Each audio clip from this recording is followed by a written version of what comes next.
So Trump got a payout from Paramount / CBS, whoever it is that has 60 Minutes, got a payout from them, and is now getting a payout from YouTube.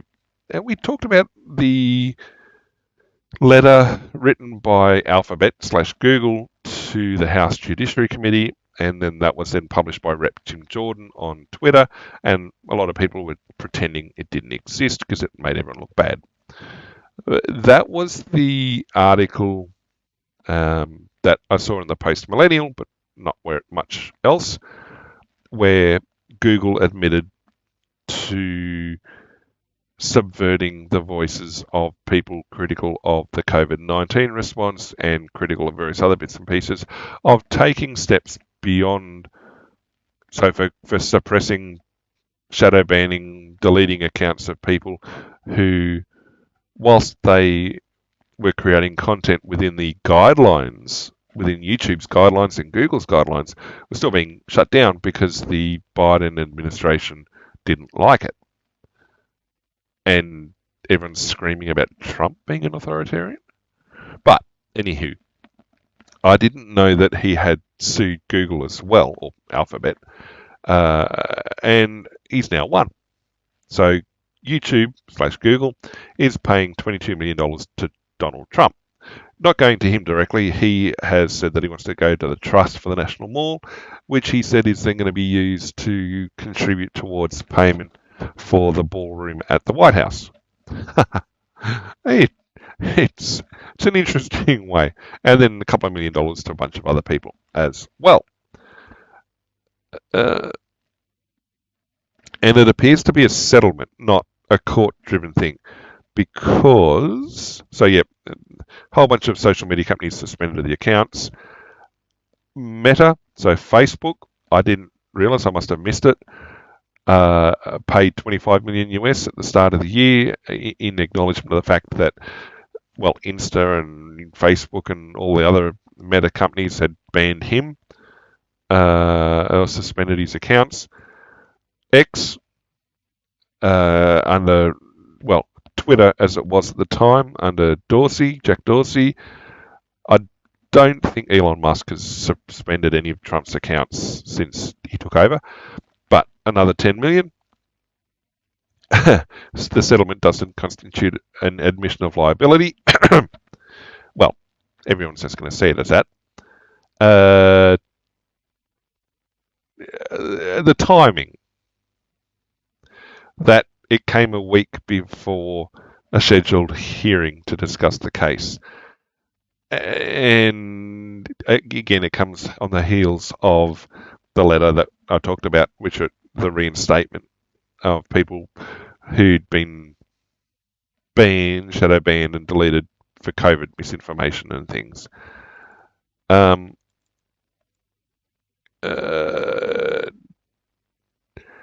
It values conservative voices on its platform and that recognises these creators have an extensive reach, i.e. bring money in, and play an important role in civic discourse. So they are admitting to being overtly biased and political in how they did things. Again, everyone's screaming about Trump being authoritarian. There's at least 3 court cases there, 3 settlements there to do that.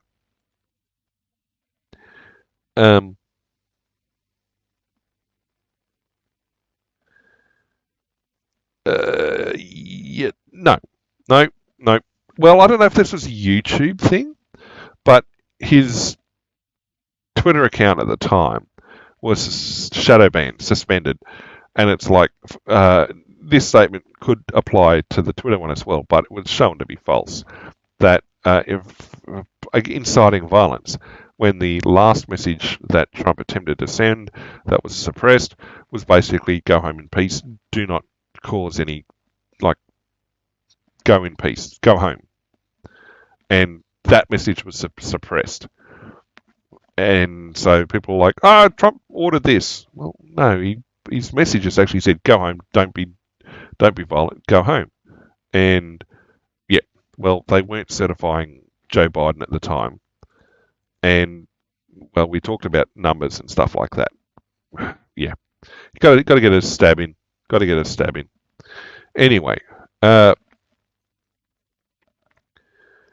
since that's positive Trump news, it's got to be countered. The media can't let things be.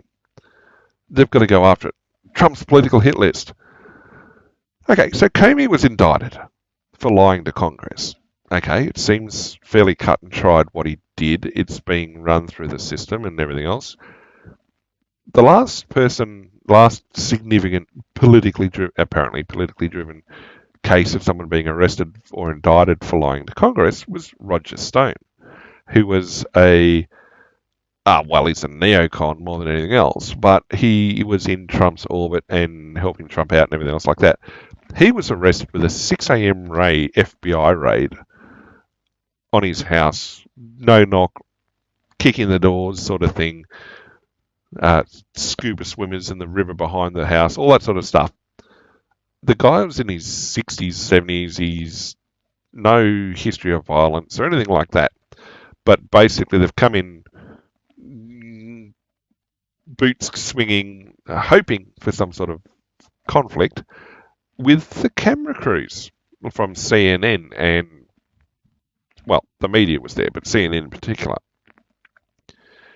And so it was like, well, how did CNN know that this was about to happen? How did anyone know that this was about to happen? And why go to that extent? You've militarized things, and you could have just arrested them simply. But no, it was played up as being, it was alleged that it was a politically driven hit attempt.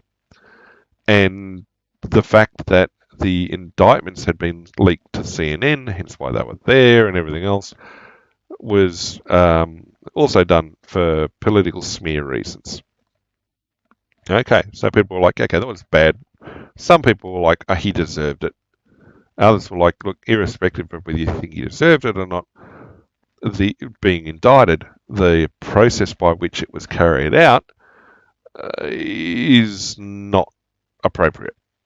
And so when Comey gets indicted, all of a sudden the media is crying and wailing and gnashing teeth, and it's like, well, as it's political hit lists and Trump's doing, it's like, well, he's been given the benefit of the law. It's going through judicial processes far more than anybody else who was targeted in such a manner. If you're going to say it's a political hit, then you're going to look at the 87,000 IRS agents, armed RAS agents that Biden's administration was trying to bring in. You've got to go back and look at what Obama was doing with using the IRS against the Tea Party, Tea Partiers, who'd emerged as a more conservative group than the Republicans back in the day. And so this idea that, oh no, Trump's being some horrible dictator because Comey has finally been indicted for lying to Congress, it's not because he's done or said something that Trump did, it's because he's lied to Congress. And that's what he's being indicted for. Now, there's plenty of people who think he should be arrested and charged with a lot more. But that's what the indictment's for. So they're pushing on here that, oh no, it's political enemies, etc. Now, the reason he's brought up some of these people like George Soros and Reid Hoffman, etc., is to do more with the political violence or the ideological violence and protests and stuff that's going on. The protesting's fine. It's when it leads to violence and vandalism and destruction of property and everything else that most people are like, you've gone too far. And assassination of Charlie Kirk and the shooting of Steve Scalise, a long list. Okay? A long list. Despite what the ADL says. A long list. And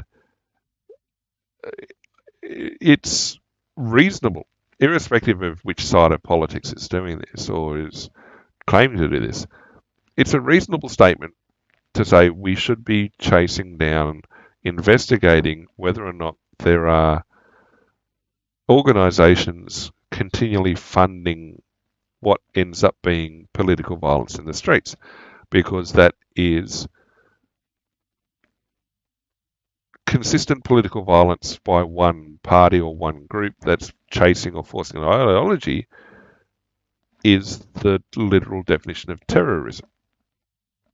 And so if there are consistent organisers and groups behind it, then they should also be looked at as enablers. And I mean, kind of how RICO works and how they went after various terrorist groups in the past is you do your best to fight the terrorists in the battlefield or on the field where they're doing their violence, but you go after their funding. Cut off their funding, they eventually dry up. Which is why he's talked about George Soros and Reid Hoffman, etc. George Soros with his open foundation, I forget the exact name of it, but he has notably openly funded a lot of very leftist groups and engaged in political processes and stuff to spend his money very much on the left side of things. That's fine, but the question is, has some of that been used now because Trump's in power for Antifa or groups aligned like them to carry out violence on the streets? If so, that needs to be addressed. Reid Hoffman's similar sort of thing. So people are like, oh no, he's chasing after these leftists. Well, it's because of how they're funding things.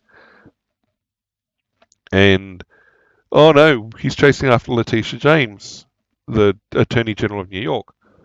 Well, people have such a short memory that they can't remember 12 months ago, well, 18 months, 2 years ago, with how she got elected, with the I'm getting elected on the basis that I'm going to go after Trump.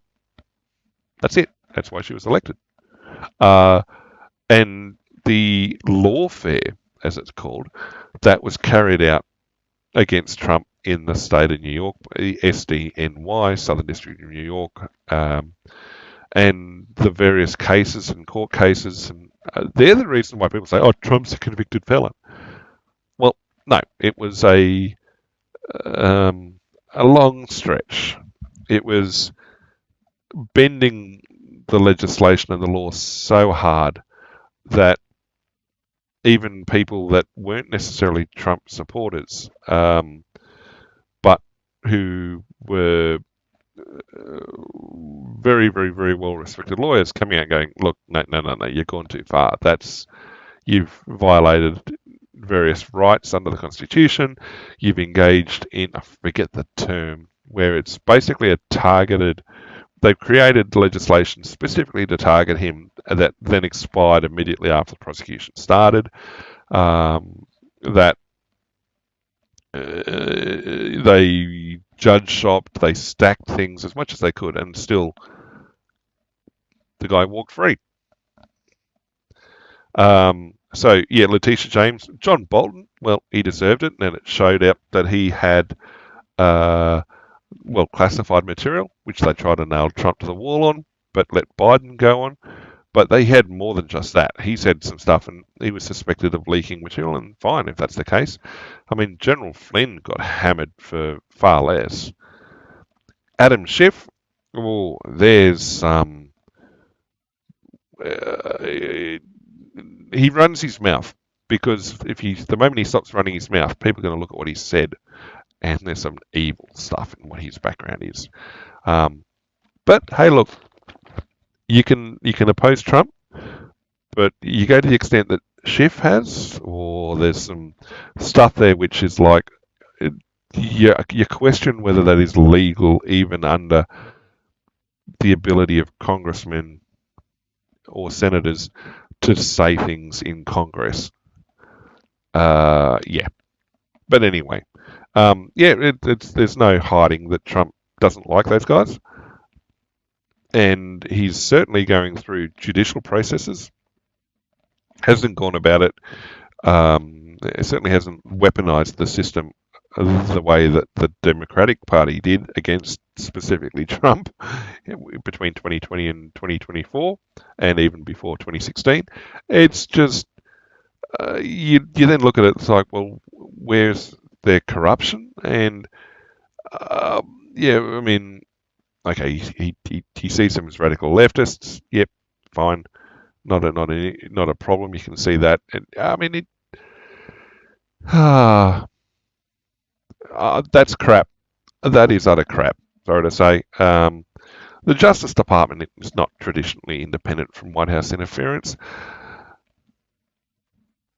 When Lance Armstrong was facing a grand jury investigation for his alleged, at the time, performance-enhancing drug taking, the Obama White House made some noise, and magically the grand jury investigation disappeared. Okay. And you look at how the Justice Department was used against FBI being part of the Justice Department, against Roger Stone, all the cases raised against Trump. It's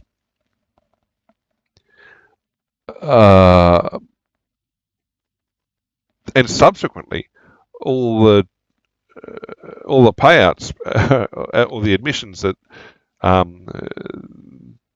basically there was nothing to the cases.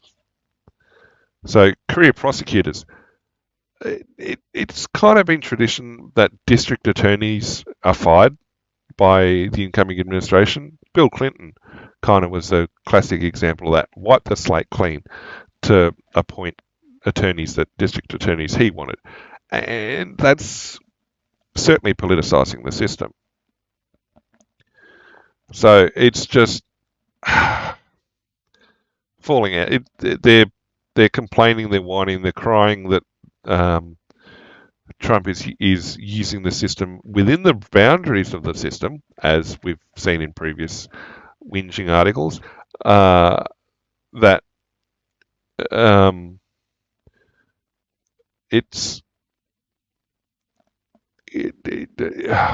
and this is what I was saying as well, about being careful about introducing a political weapon that you're going to use against your opponent, because at some point that's going to be turned around back on you. And the idea is here that there's people who might have previously been seen as immune.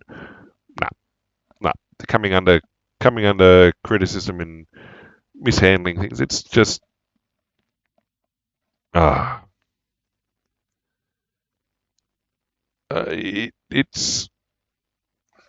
it's one thing. So yeah, they're whining and carrying on about Letitia James and everybody else. And the funny thing is, the very claim that they use to slam Trump is the very, very, very same issue that she's got, and Jon Stewart, the comedian, had. And so basically, so many people are like, oh, Trump's naughty. A lot of the leading voices on it were like, wait a second. People looked at them and went, you've done the exact same thing. And what's good for the goose is good for the gander. And a lot of people were like, no, we shouldn't. Open Society Foundations. That's the one that Soros leads. And so, like, being investigated doesn't mean you're going to be targeted. Oh, it's from the Washington Post. What a surprise. I thought it was written by Australians. Well, it's by the Washington Post. Well, that would explain it. There is one other one, though. We've got this trash appearing again, where it's saying that he's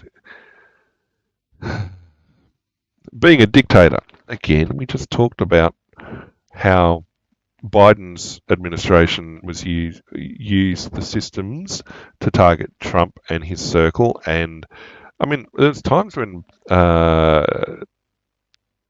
Melania Trump and I think Barron Trump as well were debanked.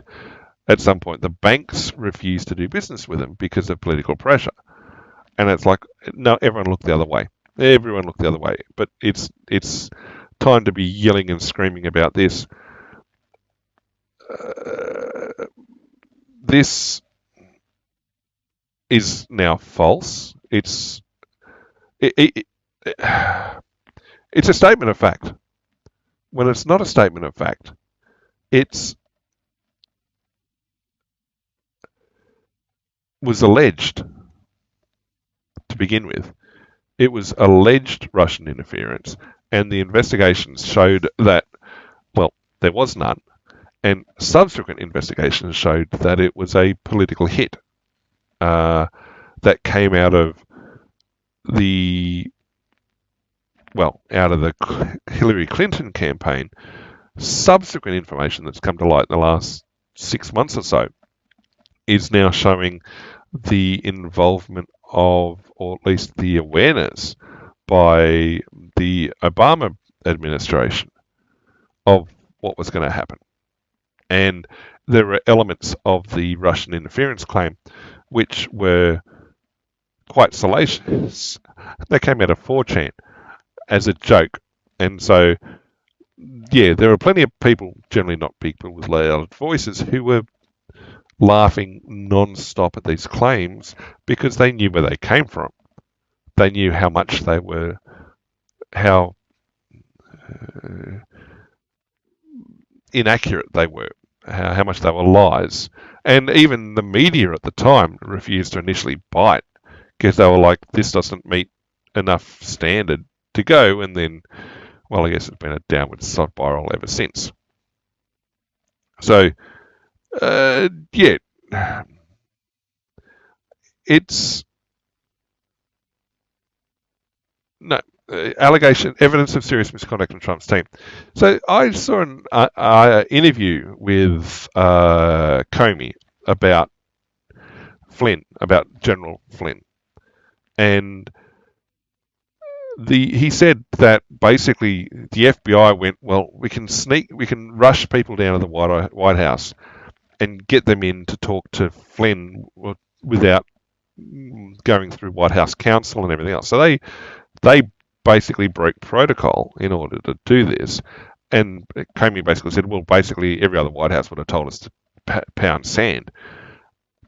Went in, managed to trap him in a misstatement, which then claimed that he was lying. And that was what General Flynn was being hounded for, was the FBI thing.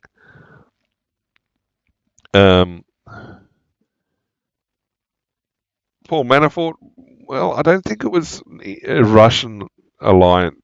I mean, that was a Papadopoulos they tried to set up.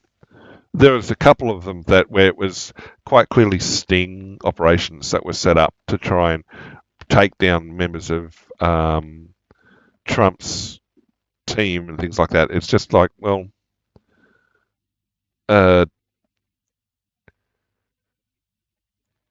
it's terrible.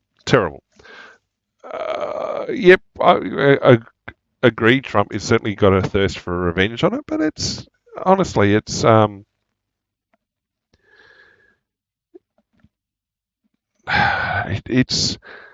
as he says, it should be done through the process, not for revenge. So it'll be. I mean, it's not unexpected that it's New York Times. Well, there you go. So New York Times and Washington Post both come out whinging and crying about Trump.